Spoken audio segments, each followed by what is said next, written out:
Hi guys, it's Kelly Ray.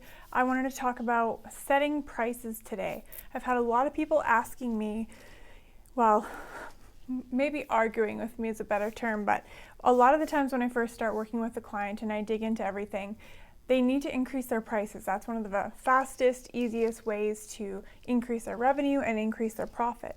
But of course, being a business owner yourself, you think, oh, it's kind of scary raising prices.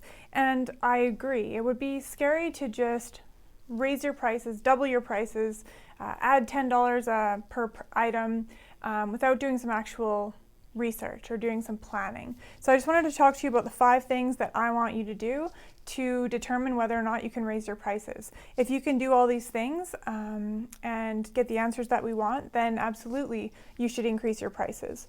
I would say a really good rule of thumb is to look at whether you're a service-based business or a product-based business. If you are basically anywhere near 90% capacity or even higher, it's time to look at increasing your prices, because obviously you have so much demand that you can afford to charge a bit more. And even if you do lose 1 or 2 customers who don't want to pay the higher price, the increased revenue from everybody else who's still paying that price will more than cover it. So the first thing I want you to consider when you're looking at raising your prices, it's not look at your competition, by the way. That's not the first step. That's one of the last steps. The very first thing I want you to do is calculate your costs. So let's say you are selling a teddy bear, and I still have Christmas on the brain, I guess. You want to figure out the cost on the materials and the cost on the labor. Let's say they're handmade teddy bears. And anything else you put into the product or service. So maybe the wages you have to pay somebody for one hour to build it, the price of the cotton, the price of the fabric, all of that. So at the end of the day, what is your cost per unit or cost per service? And get really curious on this. Look through all your statements and try to see if you can allocate any of your expenses to the cost of this thing that you're trying to sell.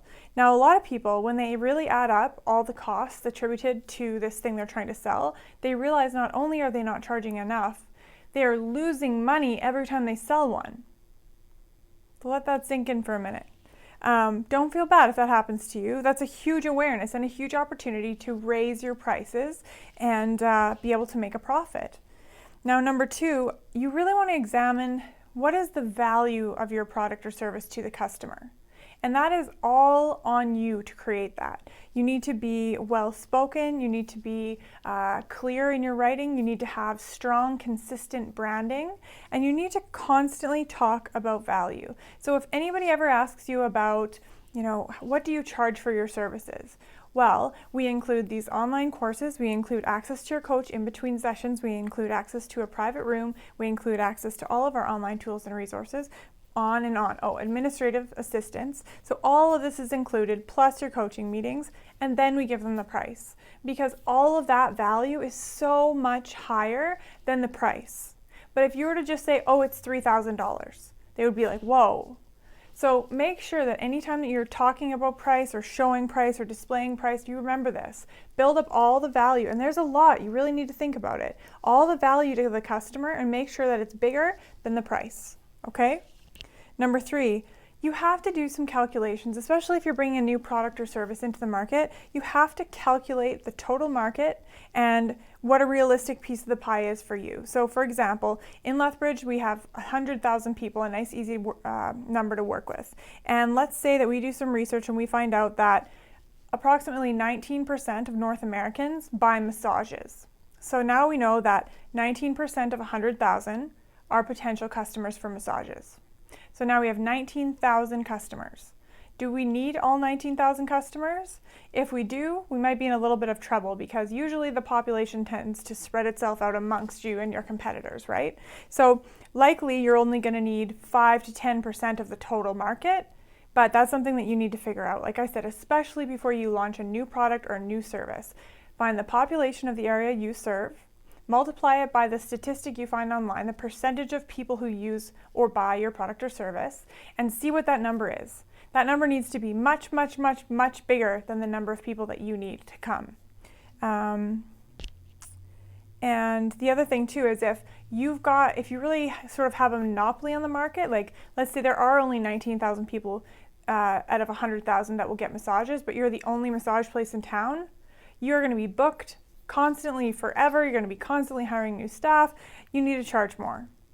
I always talk about be the best, charge the most. So I'm not about you charging a whole bunch of money for something that a client doesn't value and appreciate. What I'm about is you creating the most amazing product, service, or experience and then charging accordingly.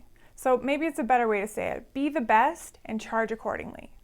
Walmart is the only company that can win at being lowest price, and actually they're not even winning anymore. So I'm going to stick with that. No, don't ever try to win on being lowest price. It is a losing game, and it is not your unique selling proposition. And if your competition tries to get into battle with you, you will lower your price, they will lower their price, you will lower your price, and then everybody's going to be out of business. So please, I beg you, find the characteristics of your business, your product, your service that are really great, that are really valuable, and talk about those. Do not try to win customers by being the cheapest. Last, okay, here's where you finally get to look at your customers' prices, okay? We like to create a competitive analysis. I find this much more useful than a SWOT analysis. Doing both has its place, in strategic planning and things, but for this purpose, just talking about how to price my products, I want you to create a spreadsheet. And in the first column, I want you to put down you and all the competition that you have in each cell. And then across the top, at the head of each column, I want you to put in things that matter to clients. So search engine optimization, because 90% of people are searching online before making purchase decisions now. I would put in Google reviews, because 92% of people read online reviews before purchasing. I would put in your brand. Do you have a high-end brand? Do you have a good reputation? I would put in customer service. So you can probably find a lot of this online. If your competition has bad reviews where people say they have bad customer service, or you maybe mystery shop, or even better yet, go get a massage to check them out, you can tell, do they have good customer service? So rate everybody on that.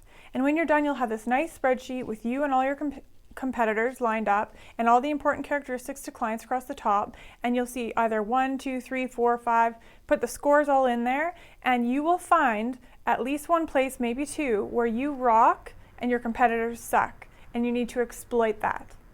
And that's how you can charge more too. Okay? Now when you're looking at prices, you want to really look at this spreadsheet and realize that you are the best. You have the best reputation, you have the best customer service policy, and what else can you add? You might learn from this spreadsheet that, well, geez, we're not really adding that much value. Well, what else can you add after doing this research that won't cost you very much? Be the best and charge accordingly. That is how I recommend that people choose their pricing. So if you have any other questions on this, I'd love to expand on it. You can ask them below the video, and I'll check it out and get back to you. I hope you guys are having an awesome 2020 so far, and I look forward to our next video.